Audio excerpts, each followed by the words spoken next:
All right, Tucker. It's 9. No, sorry. It's 9 p.m. here, but it's week 9. You're fresh off a tough fantasy loss. How are you feeling after that brutal less than 2 point defeat last night? That was heartbreaking. I don't feel great. It was my Buccaneers defense against Leonard Fournette, and I had to outscore. Or no, sorry, I could score two less with my defense, I think, and win. And Levante David dropped that game-winning interception, and instead the Giants scored and screwed me. Just screwed me. So no, not feeling great. Excited to talk about next week, just so I can move on and Yeah, waivers and whatnot. So dude, that's the let's get thing. to that. Whenever I lose in fantasy, I literally stop listening to podcasts for a few days. I stop reading about fantasy. Like, I don't even want to look at it. But when I'm fresh off a win, I'm like, I'm looking up projections. I'm looking up if I what my odds are for making playoffs. Like, I'm consuming content like crazy. Yeah, it's not my favorite morning. It just feels so Yeah, bad coming off a loss, and now I'm 4-4, right in the middle of. It just feels gross, and I don't enjoy it's it. a, it's a legitimate week ruiner when you lose in Shit, fantasy. I feel you. it's not great. Okay, well let's gear our attention towards week 9. Get you some hope. Let's talk about guys we like on the waiver wire. This one is going to be a pretty short show. We're just going to talk about the guys we're excited about. We're not going to waste your time with the guys we don't care about. Let's start at quarterback. I'm just going to run down. We'll do this for each position. I'm going to run the names we have noted here. We don't even have to touch on all these guys, just like the guys that come to mind for what people are talking about for waivers. Quarterback, we have Drew Lock, 9% rostered. Nick Mullins, 1%. Derek Carr, 43% rostered. Tua at 32%. And yeah, so among those 4 options, is there anybody you're excited about on the waiver wire this week? Drew Lock and Derek Carr, I think, are definitely my top two guys.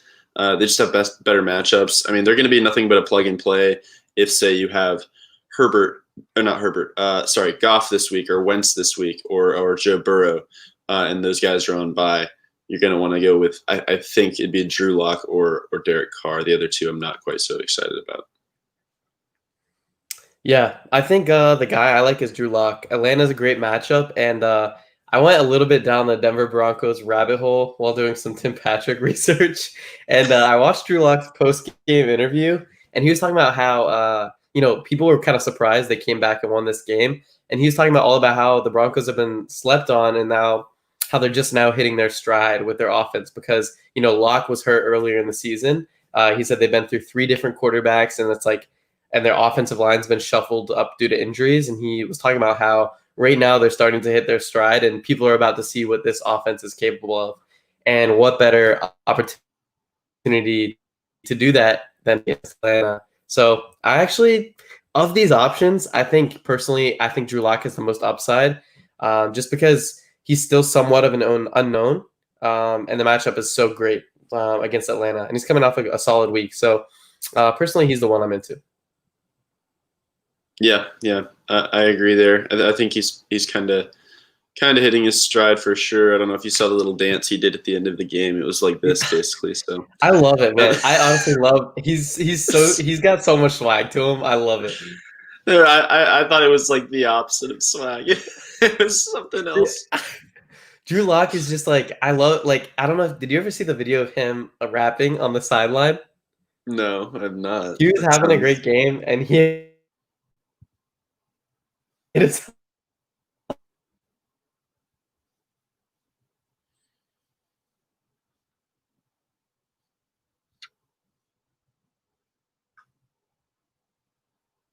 You are freezing up a little bit for me, Stephen.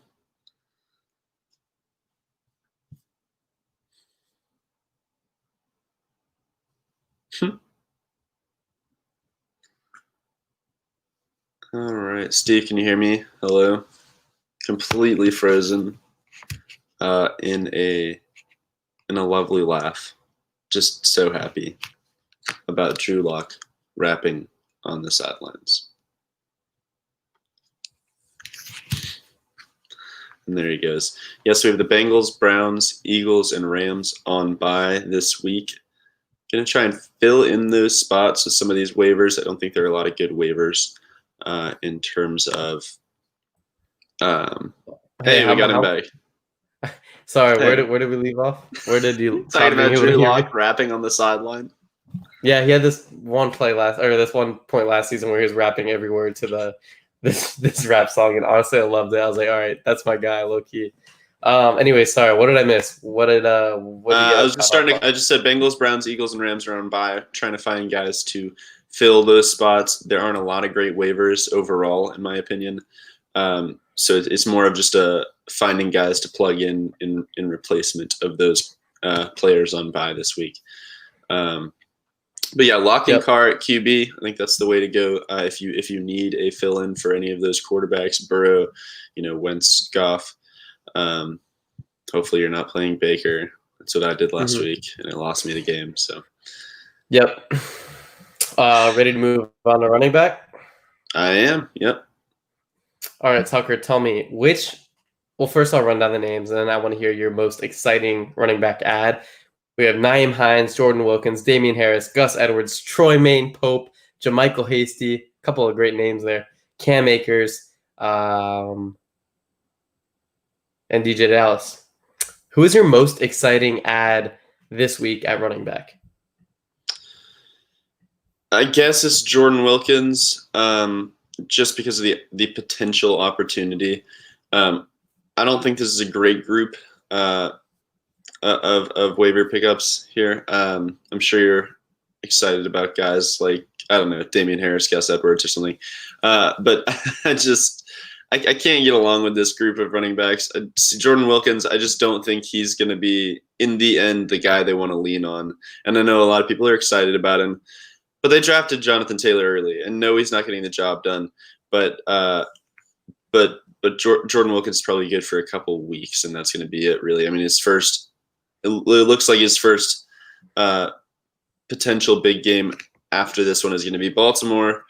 It's just not really a spot you want to be in. I don't think he's going to have a good game against that defense. But Jonathan Taylor apparently is injured with a high ankle sprain of some sort. I'm not exactly sure what that means, what that entails. So keep an eye out for that. But I think Jordan Wilkins is probably my favorite running back on the list. What about you? Well, with regards to the Colts backfield, I'm going to attribute this one and the way the carries were divided up to that low-key Jonathan Taylor injury. I'm not particularly excited to spend up on Jordan Wilkins. If I could get him cheap, I think I'm okay adding him just to see how it plays out, just because the upside is there if he continues to get this kind of a workload. But I'm not going to go spending. I think he's kind of a fab trap this week. But Nyheim Hines, we've also seen multi-touchdown performances from him. You remember back in, I believe it was week 1, when he absolutely popped off and then disappeared. I don't want to get suckered into him as well, but I mean, I guess he's worth a bench stash in PPR leagues to see if he's going to be relevant again.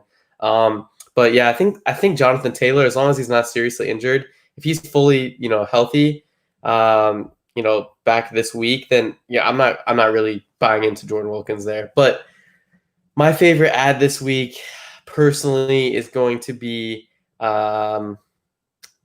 probably Damian Harris. Just because who knows what's going to happen in the backfield when Sony Michel gets back. We still have 1 week where it's Damian Harris, so I think he can still further cement himself into this role. I mean, he's had 2 100-yard rushing games as the back in this backfield. How many times has Sony Michel done that in his whole career? So he has a great matchup against the Jets this week. I think Damian Harris is my favorite ad here. It'll be interesting to see how things play out moving forward, just because the Pats offense doesn't look good. But I think he's definitely worth an ad. Yeah, I would say Damian Harris is also worth an ad for sure. I also we mentioned JaMychal Hasty just for a brief second. With Tevin Coleman going down to injury as well, JaMychal Hasty is kind of supposed to be the guy against Green Bay's run defense, which is, I mean, it's a very good look for next week. I don't think it's going to be McKinnon based on the carries, the percentages. He got most of the attempts on the ground last week. I do like JaMychal Hasty against Green Bay. That's especially with Kittle and Garoppolo out. It's setting him up for good opportunity here. Yeah, I agree. McKinnon they're saying he has tired legs, so I guess they're just not running him as much. We just saw Dalvin Cook. Yeah, we just saw Dalvin Cook destroy the Green Bay run defense, which is once again their weakness in 2020. I'm all aboard Michael Hasty as a 1 week play. The reason he's not my top ad this week is just because I don't see the season long appeal with him, with Mostert eventually coming back. But I think this week is a great play. Yeah, McKinnon has tired legs. I don't know I saw him with tired hands when he straight up dropped a pass. I mean, he's not looking good. But yeah, people like Jordan Wilkins for 1 week maybe, and then Gus Edwards. I have a problem adding a running back where there's a rookie right beside him, because that rookie that's the one they're going to invest in typically. If I'm that team, and the other rookie has at least been having a decent season, I'm going to lean towards the rookie just to see what I've got and maybe find a superstar. That's what I'm going to do. Mm-hmm. So I'm hesitant going that direction. But if Jonathan Taylor is injured, Jordan Wilkins I think is a good pickup, as is probably Naheem Hines. I think they utilize them both. Yeah, absolutely. Yeah, Any I feel pretty good about in DJ Dallas, Troyman Pope. What? DJ Dallas, absolutely not. I think Carlos Hyde comes back this week. Yeah. Troyman Pope, he's interesting. This is either going to be one of those things where they're tired of Josh Kelly and they just wanted something else, or it was a one-off week where maybe they saw something with the matchup they like Troyman Pope for. But I mean, I don't know that there's anything that's telling me I need to be rostering Josh Kelly anymore. Given that this is even the realm of possibilities for a running back recently activated to outsnap him and outplay him. It's just, all right, that could happen. If that can happen, I don't want to be starting that guy. Right, agreed. But yeah, J.K. Dobbins, still upset with you for sniping him from me. I mean, that one really hurts, but I feel good about my call on him. I was definitely right. And your Gus Edwards call was also kind of right. So I guess we can both give ourselves a little pat on the back there. Ew. All right, you ready to go into wide receivers? Yeah, Tucker, just give us a rundown. Name every wide receiver in play this week and just run through our list, and then let's hit on the guys we actually want. Right. Okay. We got a lot of guys on the list. It's going to be whoever's on your waiver wire. I think some of these guys have higher ownership percentages than others. But we got Corey Davis, Mecole Hardman, Curtis Samuel, Marvin Jones, Darnell Mooney, if you're interested there, Sterling Shepard, Anthony Miller. We got Jalen Reagor, came back from injury, had a decent game. Tim Patrick, who is somehow still just 19% rostered. I don't understand. I think he should be rostered in most leagues unless you have to find space on your bench for someone else. Marvin Hall, I know he is injured, but Marvin Hall filling in for Kenny Golladay. Alan Lazard supposed to come back he's designated to return from IR.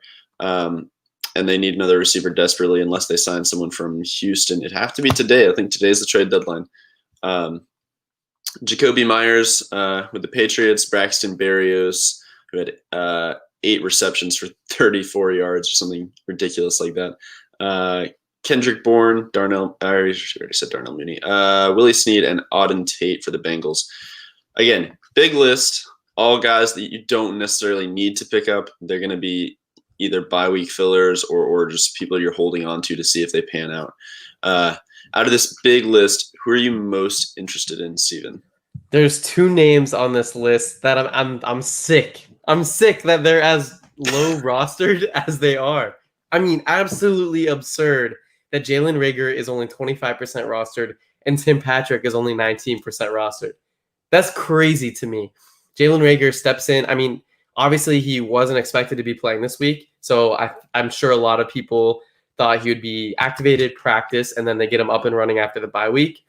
He comes out, he plays, and they're manufacturing him touches. I mean, he has 6 targets, gets a touchdown catch, almost has another one that gets a deep ball that got knocked out of his hands last second, and then catches a 2-point conversion. They want to feature him in this offense, and as a rookie in his second or third full game, he's seeing 6 targets.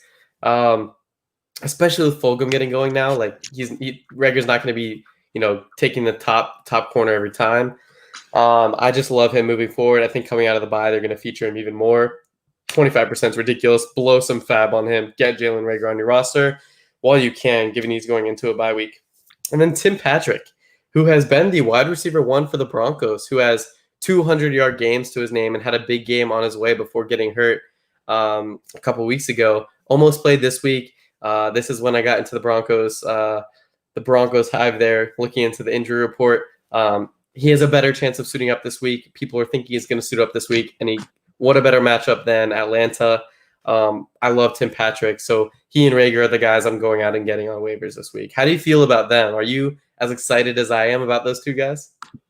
Still not all in on Jalen Reagor. Again, Fulgham, I think, is the guy there, and I know they are trying to get Reagor involved, but at the end of the day, he is, he's going to be one of those just hit or miss guys, like almost I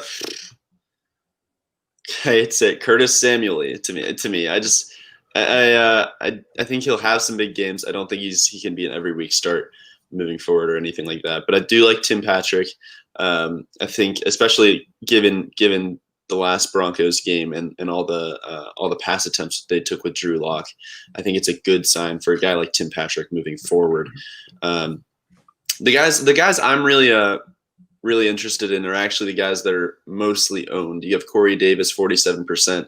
I'm in on Corey Davis. I think people are really undervaluing him because of previous seasons, but I mean, he's the guy that Ryan Tannehill is locking in on right now, and that's something. I mean, I'll take that. I'll take that little piece of the Titans' offense. And then he's 47% owned, and then Marvin Jones 49%. I'm guessing in most leagues, obviously, probably not going to be able to get him, but with Kenny Golladay out, I think they're going to lean a little heavier on him, and he'll be scoring a lot of touchdowns, I'm sure. Every week flex appeal from now on until Kenny G gets back, who is week to week with a hip injury. And then Sterling Shepard, 43% owned. Last night he had 10 targets, 8 catches in the Giants Buccaneers game. And the week before he had 8 targets, 6 catches. I mean, that's good fantasy production. And since he's been back 2 weeks straight, been looking pretty good. That's a guy I want on my roster. And then on the less owned side of the ball, I'd say I'm very interested in Marvin Hall. I know he had 4 catches or something like that, and one of them was a big one. But they're gonna have to throw the ball somewhere to other receivers. Matt Stafford's got a good, accurate arm, and you're grinning. I think you disagree. I'm very interested. I mean, he looked like an athlete on the field, and that's what I like to see in a receiver. How do you feel about that one, Steven? Talk to me. Marvin Hall? Marvin Hall. I'm out on Marvin Hall just because if you're absolutely desperate, you could do it, but look at all these other options we have that are much better. You made great points about Corey Davis. I think, I'm slowly coming around on him. Without having looked at his stat line, he's actually has been pretty consistent. And I think maybe his growth is just going to come at the expense of Jonnu Smith the more I look into it. But I like Marvin Jones, even though he didn't do much without Golladay in the lineup earlier this season. I just think he's got the most potential given how involved he is, even with Golladay in the lineup. I mean, Marvin Hall has done next to nothing all season until this last game. Right. I mean, there's a reason for that. There's a guy in front of him. That guy is injured. So I think worth taking a look. Golladay, you mean? Yeah. Yeah, I mean, but with Golladay injured early in the season, Marvin Hall did absolutely nothing as well. So it just makes me wonder, would you rather have Marvin Hall than Marvin Jones? No. Okay. So I think we're in agreement there. We both rather have Marvin Jones. Yes. The Lions, this is the first game that they've actually had where they've passed the ball a lot. This is like Stafford's first decent game. So if that's a sign of things to come, yeah, I think maybe Marvin Hall could be supported in this offense, depending on how long Galladay's out. But they really seem to not want to throw the ball too much, given their, pass rate over the first 8 weeks of the season. So I'm just not convinced that Marvin Hall is going to get his when you have Hawkinson and Marvin Jones stepping up to take up some more targets without Golladay. Okay, last receiver I'm going to touch on here. just given the trade deadline coming up and the rumors going around. Willie Snead with the Texans. I think he's with the Texans. Yeah. Ravens. Oh, he's a Raven. Okay, never mind then. Who's the backup to? He goes all over the place. Brandon Cooks.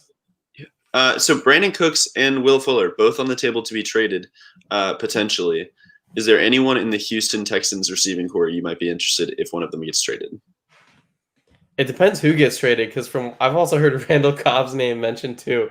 So True, I think true. it's honestly a game of Russian roulette with which Houston receiver gets dealt. I mean, I'm hearing so much about Will Fuller, and I'm hearing a lot of it going to the Packers, which would make me a very happy guy.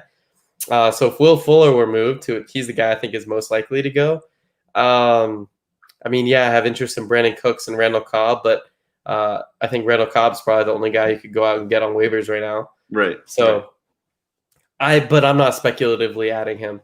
All right. That might just be me not having the roster space to do that, but I'm not sure many people right now with the bye weeks are going to have the space to go through a speculative Cobb ad, especially when he's had one really solid game this year, which was this past week, which they might have been showcasing him for a trade. Are you on the other side of the fence? Would you go and add Cobb right now? Potentially. I mean, probably not, but potentially. It seems like a real big brain move. Like I don't know. A lot would have to fall into place for that to actually work out. So. If it panned out for you, you'd get a lot of applause. But no, probably not on Randall Cobb. I think he's going to have that every once in a while big game, but that's about it. Yeah. All right, since Willie Snead is not a Raven, I'm going to touch on a different receiver. Or he's not a Texan, sorry. Willie Snead, man. Jacoby Myers with the Patriots. Any interest there? Nope. Okay. Moving on. Do you? I mean, a little bit more than that, apparently. I have zero interest. Like, absolutely no interest in Jacoby Myers. Nothing. Right. Absolutely nothing. If we're talking about him next week as having had a great game, you can kick me off this podcast. There's just no way. There's no way. I have I'll get that clip, and we'll replay it next week when he goes for 100 yards and 2 touchdowns. You know, we say that, but we've never once clipped this podcast. I don't even know how to do that. Yeah. I don't even know how. Okay, all right. Let's move on to tight ends. The wasteland that is tight ends. Some of the names we're talking about: Ebron, Schultz, Trey Burton, Ross Dwelly, Logan Thomas. I think Ebron's the obvious ad here. He's I think really coming into his own in the Steelers offense. He would absolutely be my top ad at tight end. Is he yours? He's mine as well. Yep. Okay. Yep. Yeah. I mean, he had a really nice touchdown play. He's got over the past. He hasn't had less than. He's had less than 5 targets once over his last 6 games. Last 2 games, he has 13 targets between those two. So I feel like he's really starting to be featured in the Steelers offense, especially in the red zone. Had a touchdown his last game. I really like Ebron. I think he's definitely worth an ad. I'm seeing him as a low end tight end 1 on that fringe where everyone seems to be these days moving forward.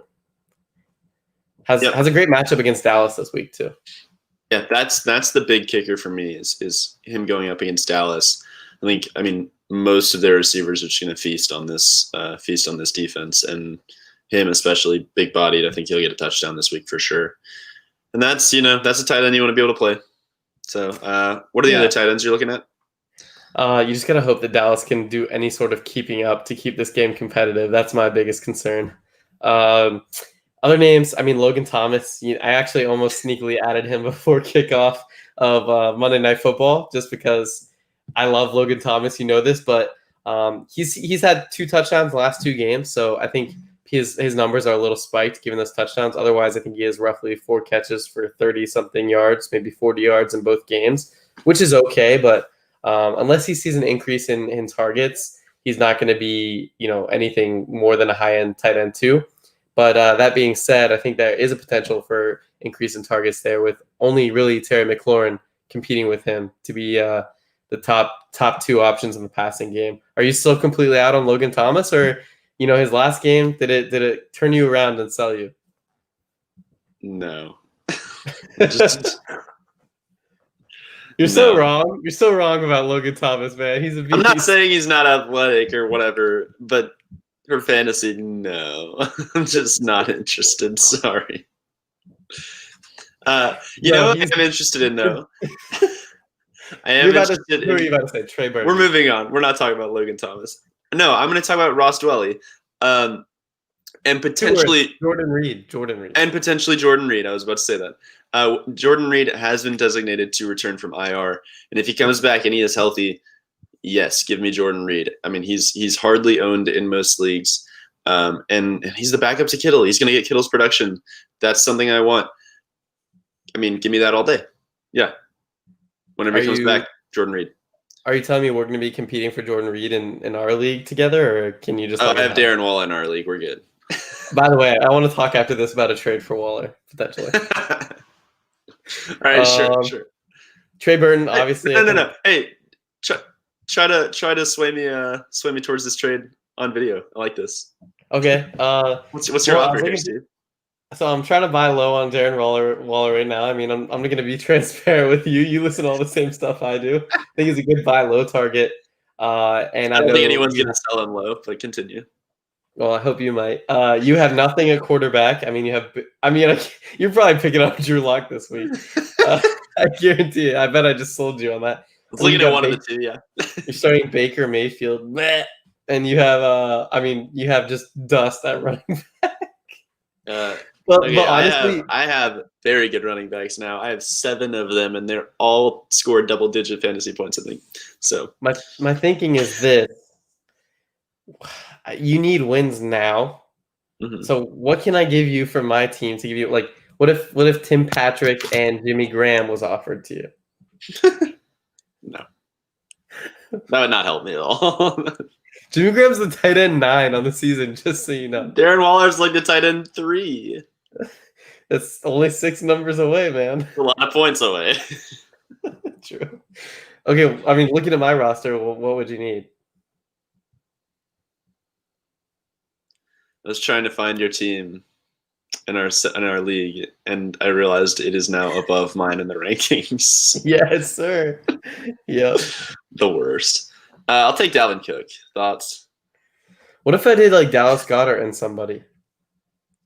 What if you did Dallas Goedert? I really need a dependable receiver, Steven. Because right now I'm looking at Devontae Parker. I'm looking at Amari Cooper. And I'm looking at DJ Moore. You know I don't like DJ Moore. Why don't you like DJ Moore? Because it's Robbie Anderson. We talked about this. They're both producing. DJ Moore is actually this could be a great trade piece for us. All right. DJ Moore. We'll look into something. I'm looking more at like DJ Moore and Jimmy Graham. I'd rather pair Waller with someone and get a better receiver like Calvin Ridley. Who is currently injured, but I'd take him in the future. Anyways, that's what we're looking at for that trade. And then we'll keep you updated on what happens. Probably nothing, because Steven likes to give crap trade offers. I do. I always start them low until they get so annoyed that they're just like, fine, I'll take it. Okay, yeah, that wraps up today's episode. Today is the trade deadline. I didn't even realize that. The NFL. In the NFL. Steven, give me your top 3 waiver pickups real fast. Top 3. I want to pick up Jalen Reagor. I want to pick up Damian Harris, and I want to pick up Eric Ebron. Nice. What about you? Let's go this week only. Sterling Shepard, if he's not owned, is probably my top guy. Jordan Wilkins, I think you have to roster him, and Eric Ebron. Okay, I like it. Yeah. Well, Tucker, also predict me a trade that's going to happen in the NFL. Like, give me one trade that you actually think is going to happen that you've been hearing about. Will Fuller to the Packers. I think it's going to happen. That's what I'm thinking. I think it's going to happen because we know we're one piece away, and we know our defense isn't good enough to support an offense that isn't amazing. So I think we go and make it happen. I think we're gonna have to pay a little more than we want to, but I think ownership is realizing our time is running out. We probably should have gotten a receiver in the draft, and Will Fuller is our Shocker. Wow. next best option. Man, oh my gosh, if Will Fuller was opening up, he would take the lid off this offense, and Devontae Adams just carve up underneath. Our running game would open. I would just love it. Aaron Rodgers doing what he's done with just one receiver, like one person with hands in that offense is incredible. The amount of drops is insane. Oh give, my gosh. give him another receiver with hands, and yeah, Packers are gonna be great. Will Fuller, I think, can really produce in that offense too. So, anything else you think is a lock? Nothing on offense. Nothing major on offense. Maybe some backups get thrown around a little bit, but nothing really. Also, real quick, we have one viewer. Whoever you are, can you just shoot us a chat and say what's up? We don't normally get viewers, so this is exciting for us. Give us a trade you're projecting happens. I would also be happy with AJ Green to the Packers. Hi, Mom. I do think AJ Green would be another good option. But I'm hearing that because of the salary cap concern next year, given the lower cap this year, I'm hearing just trades aren't going to be as happening as much. That's what I'm thinking. Yeah, I think trades are going to be pretty minimal this year. But we'll see. Today's the day. So. Yes, sir. Okay, Tuck. It's been real. Good luck in week 9. I hope you turn things around, and I'll be texting you about. I mean, DJ Moore for Darren Waller makes too much sense, so we'll be talking about it. That's Tony, Chris. Our boy Tony. Glad you joined us. Man. Hey, Tony. We gave you bad advice a couple of weeks ago. That's our bad. Alexander Madison, really sorry. We recommended him as a play. On paper, it was the perfect start. You have to forgive us. It made a lot of sense. We're really sorry about that. And then didn't we give him one other that didn't pan out? No, that was somebody else. You didn't have to bring that up. Shit. Okay. We'll make a trade for you, Tony. We'll no, I think we may have told Tony. No, we didn't tell Tony the Lamar one. Okay. That was somebody else. All right, Tony, take it easy, man. We'll see you next time. We'll talk our week 9 preview soon. All right. Talk to you next time. Peace out. Peace.